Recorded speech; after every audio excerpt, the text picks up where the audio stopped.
amee internaute d'autres de l'essentiel dellusiwaat nañ ci seen biir émission autour de l'essentiel wax naa leen que nag tur bi ak tur émission bi lépp benn la parce que dañuy jàpp ne lépp lu ñu waxtaanee ci biir émission bi dafa war a tourner autour de l'essentiel bu ko defee yéen ngeen mun ci am li nga xamante ne moom ngeen ciy xaar c'est votre ami Ramatoulaye Seck pour journaliste chroniqueur dellusiwaat fii tey mu amaat fi encore une fois ki nga xamante ni tey sama gan la donc mu nekk invité de la semaine ñu fas yéene ñu waxtaan ci actualité bu ñu waxee actualité nag tey xel yëpp dinañ dem ci bi Sénégal ñu ngi dem ci ay élections législatives jaar nañ locales yi à 7 mois wala li nga xamante ne mooy 6 mois yenn leçon lañ ci tiré ak élections yi nga xamante ne ci lañ jëm ana yan point lañ ci war a mun a indi bu ko defee yaakaar naa ni kenn ku nekk yi mun ci gis boppam donc dama koy bàyyi rek brièvement mu présenté wu bu ko defee ñu dugg ci li nga xamante ne mooy ci waxtaan bi mais laata loolu n'oubliez pas de s'abonner si li nga xamante ni tey moom mooy ci page bi d'activer la cloche de notification ngeen di aussi bàyyi seen commentaire comme ni ngeen koy faral di defee noonu lañ mën di xam yéen aussi benn impression ak li nga xamante ni tey moom mooy compréhension ngeen di am ci tam yi nga xamante ne ñu ngi koy bàyyi sur loolu monsieur Faye maa ngi lay nuyu bu baax a baax di la jaajëfal. maa ngi lay fay Ramatoulaye salaamaaleykum wa rahmatullahi taala wa barakaatu ñu ngi nuyu ñëpp ñuy seetaan di leen siyaar bu baax.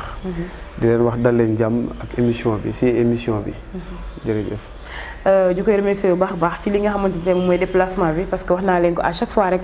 nit ñëw fii indiwaale xam-xamam mu néew wala mu bari donc na nga ko partager lan mooy li nga xamante ne tey moom mooy nit ki de générosité intellectuelle dafay baax ci li nga xamante ne tey moom mooy ñun suñu biir ndax kenn ku nekk am na loo xamante ne xam nga ko te sa morom xamu ko sur loolu Moussa Faye wax naa la ko sànq ñu jëm ci ay élections législatives génn nañ ci élections locales yi ak li nga xamante ne moom la jur lépp tey élection législative yi yow ani ban analyse nga ci war a mun def politiquement tey fii ci Sénégal. jërëjëf encore une fois Rama merci si invitation bi. Je pense que enseignement yi mën a def si élection législative yi dañuy convoquer d'abord les élections locales. parce que peut-être élection la boo xam ne tracé na un peu. wala boog def na une projection sur les prochaines élections qui vont suivre. Élections locales yi dafa consacrer des élus jeunes et dans l'histoire politique sénégalaise c'est assez anecdotique parce que bare gu fi woon wala boog en tout cas ñun ñi dund la récente génération ñu ngi koy soog a gis. mu am tamit beneen analyse bu ci am mooy la population jeune a cette fois-ci voté.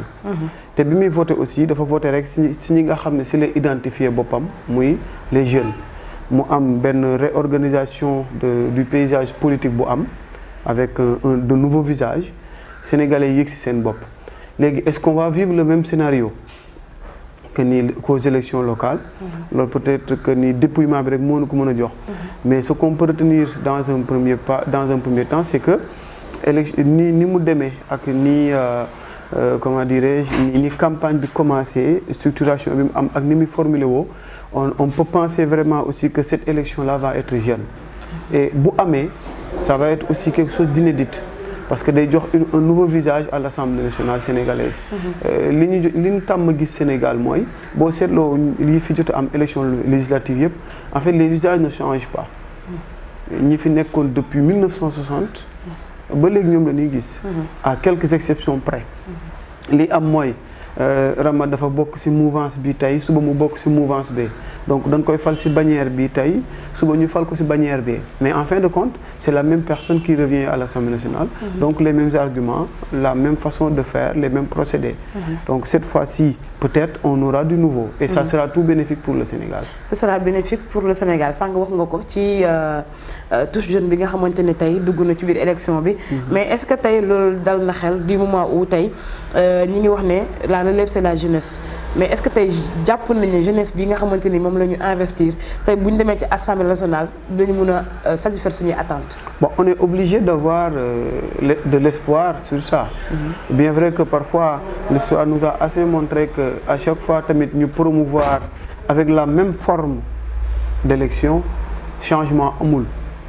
parce que même forme bee fi nekk ba léegi mais cette fois-ci jeunes yi comme que am nañu benn yëg-yëg bi ba jàpp ne les choses doivent changer et ils savent que ñoom tamit ñoo war a nekk le changement ñoo ko war a impulser peut-être mu am une différence maintenant ce qu'il y a lieu de noter c'est que il faut que les gens arrêtent de dire tout ça nous voulons le changement le changement ne se veut pas, ça se vit c'est-à-dire le changement ce ne sont pas des papiers à déplacer ou bien des choses à changer, à réorganiser. Le changement, c'est dans la personne. Nit ki mooy am ay comportement mooy am ay façon de voir mooy am ay perception yoo xam ne jàpp na ne yii nii nekkatun en phase avec ce qui se passe, avec ce qui doit se faire mu ne xaaral ma changer man.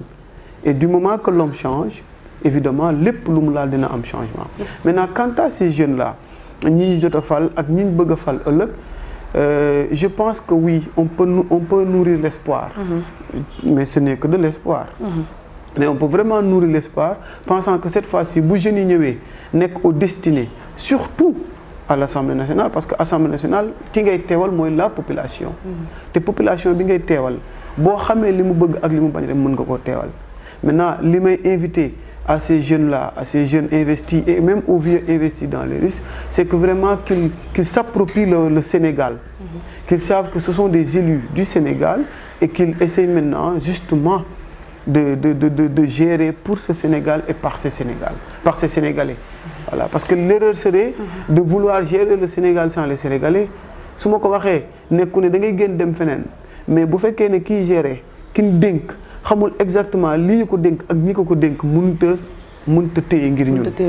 Donc il va falloir qu'on pense sénégalais et que nous soyons des Sénégalais pour les Sénégalais. Et que nous soyons des Sénégalais pour les Sénégalais c'est important du mois où tey Sénégalais yi la ñu fas yéene représenté fële nga xamante ni moom mooy pencum ndaw réew mi comme ni ñu koy waxee. mais ci loolu tey est-ce que jàppoon ni ñi nga xamante ni tey ñoom ñoo nar a dem fële ci assemblée surtout ak. Jeunes yi nga xamante ne ñoo jug volontairement je vais juste citer sax en l'occurrence Pape Djibril Fall am seeni liste tey ñooñu est-ce que benn genre danger du mun am ci la République du moment où tey ñu ngi prôner la cohabitation à l'Assemblée nationale et que tey bu amee état am fa benn minorité est-ce que tey du nekk loo xamante ni tey dina mën a freiner li nga xamante ni mooy développement dëkk bi à un moment temps. Bon, la politique étant ce qu'elle est, on peut même imaginer que ça peut être un blocage pour le pouvoir exécutif. Mais dans les faits et dans la réalité, ça ne doit pas être le cas. Xam nga Ramatoulaye, je pense que le danger que nous vivons au Sénégal depuis un certain temps, c'est juste que nous pensons que le pouvoir exécutif doit avoir les coups de franche, pouvoir faire tout ce qu'il pense que voilà, avoir le monopole des décisions et des actions. Or, dans une démocratie, loolu warul mënu nekk. Il faut qu'il y ait un contre-pouvoir. Le contre-pouvoir aussi bu mu nekk bu mu partisan. Le contre-pouvoir est juste censé pouvoir limiter les actions du pouvoir exécutif. Mais si ce contre-pouvoir aussi day bëgg a basculer wu dans une partisanerie du baax. Li ñu bëgg mooy qu'il y ait une Assemblée nationale qui aura justement cette responsabilité forte pour pouvoir dire à l'exécutif non. Non, quand il le faut, mais aussi oui. Quand il le faut. Parce que comme disait l'autre, le oui n'a de sens que dans la bouche de celui qui sait dire non. Mais vous faites qu'on a d'un côté des bonnes oui, ou bien de l'autre côté des bonnes non, alors là, le Sénégal, moi, s'y perd. Maintenant, avec Pape Djibril Fall et autres, Pape Djibril Fall, il est jeune, mais n'oublions pas aussi que de l'autre côté, il y a des jeunes. Des jeunes, effectivement. Voilà. Donc, le pouvoir, surtout la République, on parle de République démocratique. Dans une république démocratique, il y a des Sénégalais, ou bien, donc je vais dire pour le cas précis du Sénégal, des Sénégalais ont choisi une personne pour diriger, afin que cette personne dirige pour eux. Mais quand on lui a donné un mandat. Le mandat qu'on lui a donné, à côté, si on n'a pas un autre mandat qui peut arrêter les actions de l'autre quand il est dans la dérive, mais dans les dérives, ça doit poser problème. Et bu boobaa aussi Sénégal moo si ñàkk. Est-ce que tey kon du baax député yi nga xamante ne ñoom lañ nar a fal ñu nar a dem remplacer 165 yi fa jotoon nekk que ñu xam seen rôle parce que li ngay wax ni yëpp di dugg ci rôle bi nga xamante ne wala fonction yi nga xamante ne moom la député war a am mooy contrôle l'action du gouvernement mais aussi mu nekk koo xamante dafa nekk pour askan wi et non pour parti bi nga xamante ni moo la fal wala nekk fa pour un intérêt bi nga xamante ni c'est particulier tey est-ce que jaaduwul encore ñuy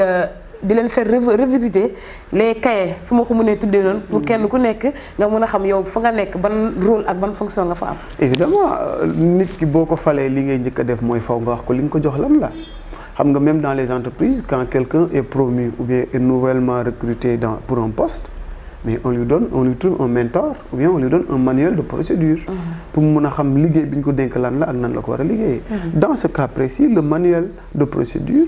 mooy le Sénégal. mentor bi ce sont les Sénégalais ñun ñoo ko fal ñoo ko jox mandat pour mu dem pour ñun mais bu fekkee xamuñu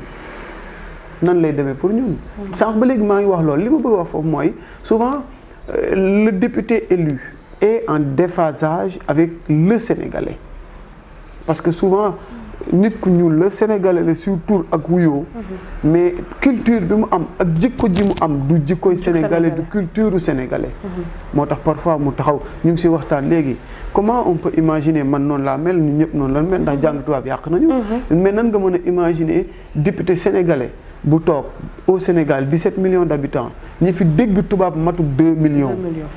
mu ñëw def un discours wala assemblée nationale def session plénière ba mu jeex daanaka ñëpp làkk tubaab. population bi sax kan lañ doon waxal exactement kan lañ doon waxal. waxuñoo ak sénégalais yi keneen lañ doon waxal. et pourtant ñun ñoo leen yóbbu foofu man je pense que avec législative yi on peut vivre quelque chose vraiment d'inédit lu bees taq mën na am. mooy que ni on aura des députés jeunes. mais justement bu ñu yem si jeunes kese il faut qu'on ait des députés jeunes sénégalais Kéba Mbaye le juge Kéba Mbaye si leçon bi mu defoon inaugurale bi mu defoon à l'UCAD en 2007 si je ne m'abuse l'éthique au jour du point bi muy faire la comparaison entre Senghor et Mamadou Dia noonu la ko waxee woon dane on avait eu Léopold Sédar Senghor un peu tubaab et Mamadou Dia sénégalais malheureusement le tubaab avait pris le dessus sur le sénégalais et loolu nag moo ñu topp ba tey man je pense que les députés qu'on va élire très prochainement il va falloir juste que ñu xam ne parti falu leen parti ñoo leen proposé surtout ça c'est mais important. ce sont les Sénégalais qui les ont portés à l'Assemblée nationale. mu doon loo xamante ni lu am solo la parce que aussi c'est important que ñu koy bàyyi xel ndaxte dañoo am tendance yaakaar ne parti wala bannière ba nga xamante ni moom ngeen demee rek donc ñooñu ngeen war a répondre seeni oui wala seeni non te comme ni ñu ko waxee les députés sont les représentants du peuple lépp loo xam ne décision la rek askan wi war ko jël bu ñu demoon ci voie référendum rek assemblée nationale la ñuy jaar yaakaar ne dëkk bi réew mi wala la population adhéré wu nañ ci projet de loi bi wala proposition de loi bi nga xamante ni indi nañ ko fa. Amee internaute si vous venez de nous suivre maa ngi rappelé leen rek ñu ngi seen biir émission Autour de l'essentiel tey nag ñu indi fii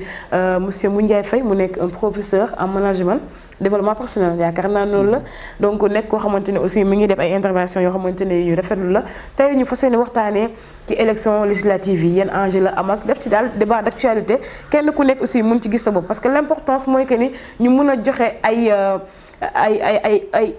waxtaan yoo xamante ne ni kenn ku nekk dina ci mun gis boppam ci kaddu bi nga xamante ne déggee nañ ko noonu sànq yaa ngi wax ci type de député bi est-ce que tey ñu ngi prôné aussi pour le changement gis nañ ne jeunes yu bëri investir nañ leen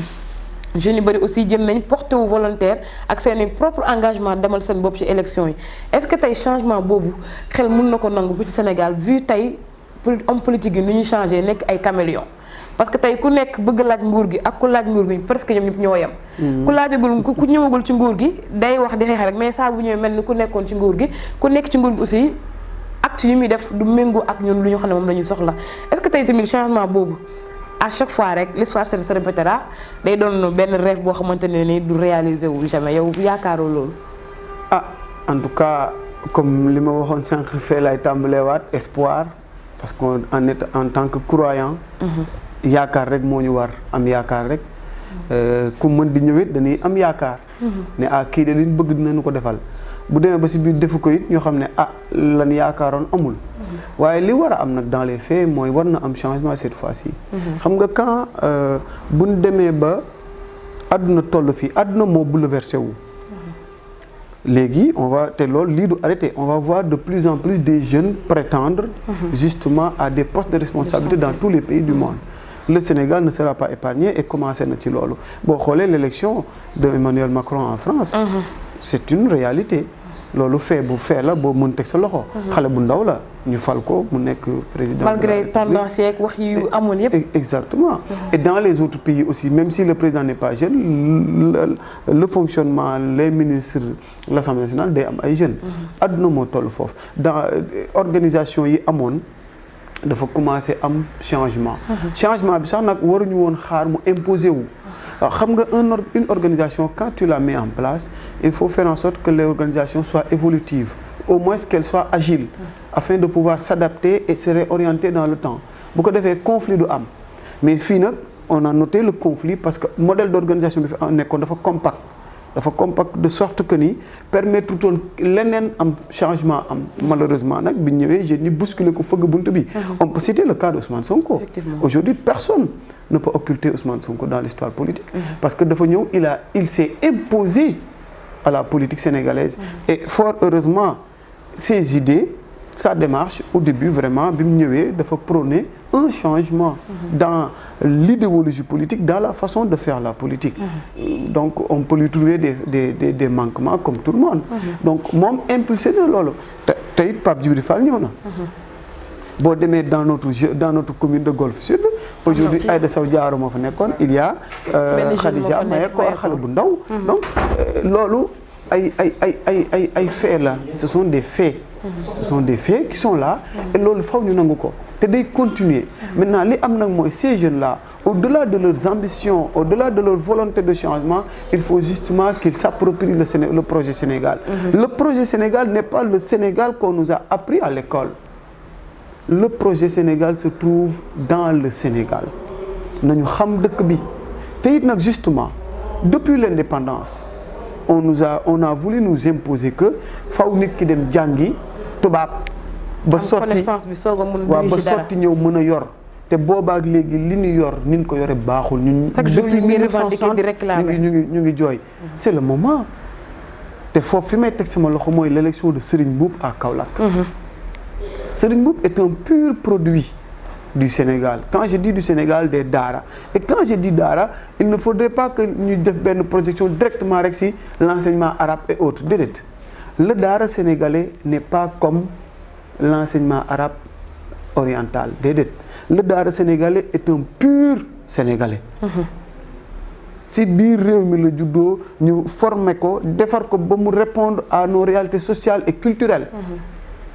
def ko une institution mu jàngal kenn mu génn Serigne Mboup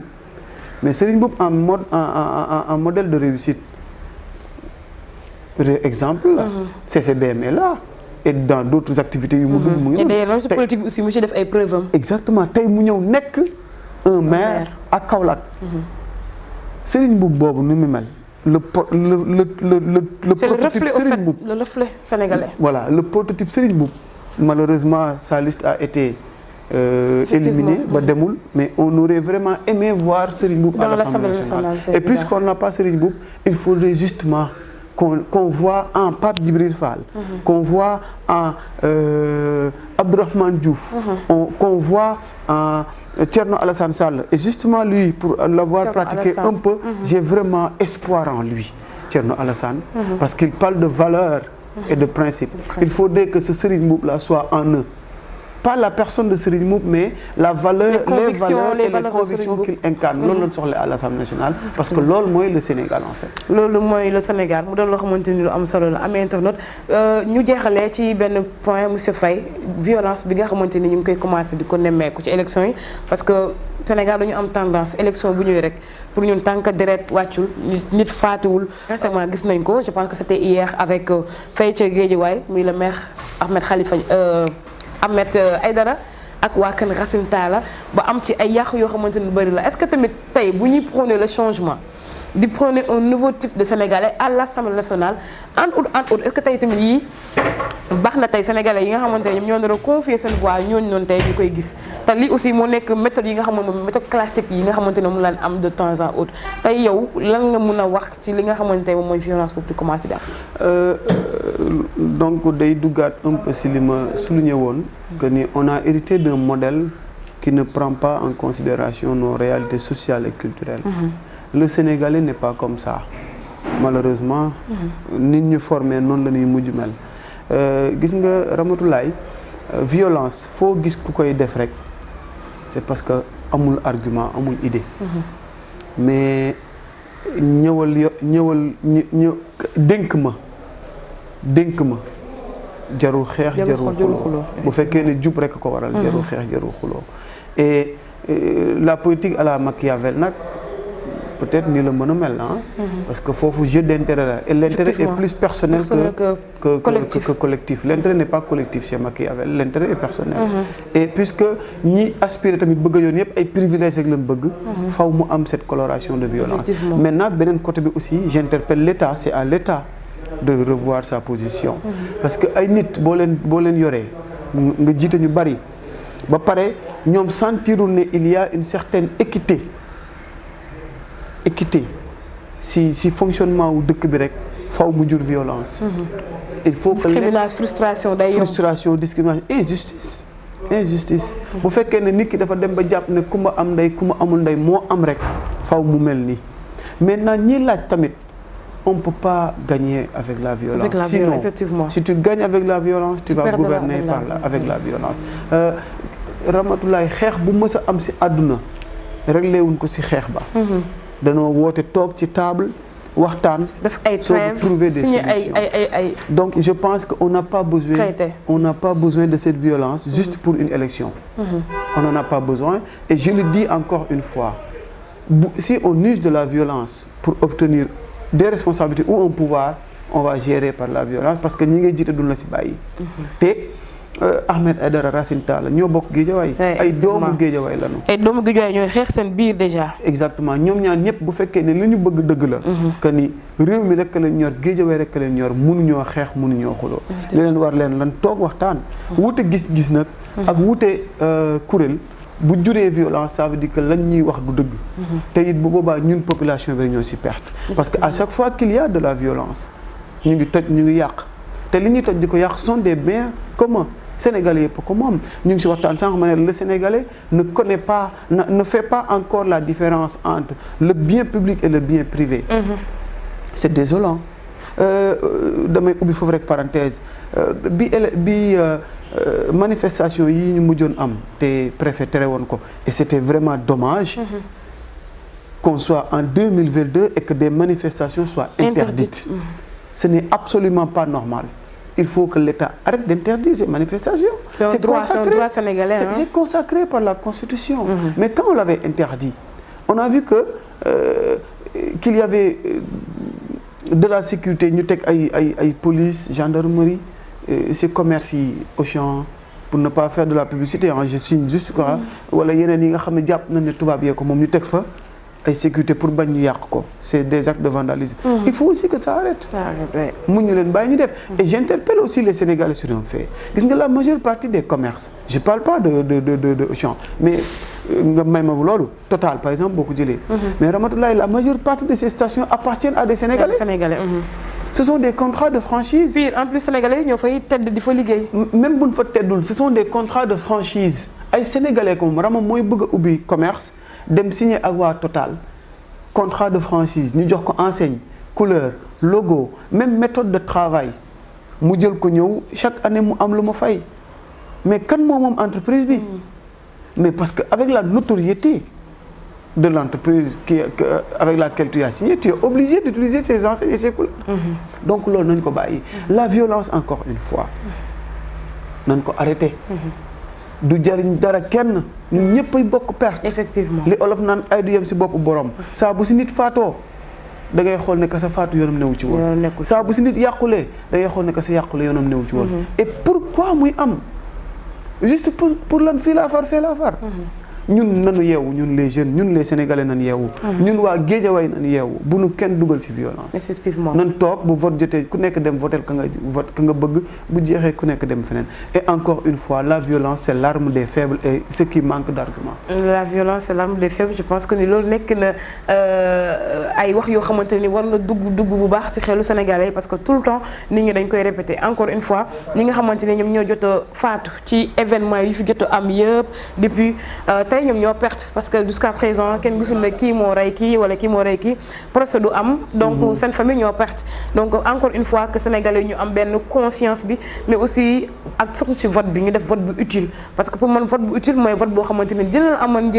njëriñ sa gox amal njëriñ sénégalais yi vote bu objectif influence bi nag ak manipulation bi day bari mais kenn ku nekk yaakaar naa ne boo demee ak sa xel bu sell rek li nga xamante ni moom mooy Sénégal te ñun ñëpp ñu bokk ko parce que tey bu Sénégal daanoo kenn du ci mucc donc kenn ku nekk na def li nga xamante ni moom moo gën bu ko defee vraiment comme li ñu naan rek bateau bi mën a sauver c'est ainsi que ça se passe toujours seen émission autour de l'essentiel wax naa leen ko fii seen biir chaîne bëgg nañ à chaque fois lépp loo xam ne ñu ngi koy waxtaanee rek mu doon loo xamante ni day jëriñ nit ñi mu doon loo xamante ni day amoon nit ñi solo dama koy ubbi benn brèche parfois dañ may woo nan ma il faut que ngeen def lu am buzz il faut que ngeen tomp tendance bi il faut mais kenn ku nekk ak sa philosophie ak sa manière de faire jàpp naa ne war nga mën a nekk ci scène médiatique bi mais aussi nga def loo xamante ne nii même bu dee benn nit moo lay seetaan sax mu mun ci defaru moo gën tey téeméeri nit di la seetaan te kenn ku nekk bu si paree yàqute la siy jëlee wala du si amee benn loo xam ne xam-xam la échange la comme ni ngeen koy defee à chaque fois di leen jaajëfal seen commentaires yi ci vraiment appréciation yi nga xamante ne gars yi ñu ngi koy def ci li nga xamante ni tey moom mooy vidéo yi donc di la bàyyi nga tàggatoo rek ñun aussi ñuy tàggatoo ak ñoom. waaw comme ni nga ko waxee rek ñi nga xam ne jot nañ ci faatu bari nañu. te bilan bi mu ngi yokk ba léegi ñu ngi invité vraiment les Sénégalais à la retenue. di invité aussi l'État à plus d'égards.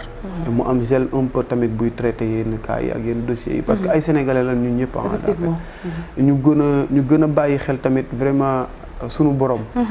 ndax it nit ki mën na bëgg lu ne mu def ko waaye yàlla rek la yàlla rek la du keneen ku dul yàlla te ku baax ki Serigne Touba daf ñoo jàngaloon ne daf ñoo waxoon ne kaay ma digal leen li tax ma leen digal muñ nee na moom daf see jaar ba am ci ndam moo tax mu ñu koy digal ndax neen dañ koo tooñ mu muñ yàlla fayul ko muñ fay ko muñ gi fayul ko tooñ gi mu ne nag bu la dara dalee nga ne tey ma wax ba mu faju mu ne dana suppali ku jaan màtt la boo ne tey ma jëf ba mu faju mu ne dana suppali ko gaynde fàdd la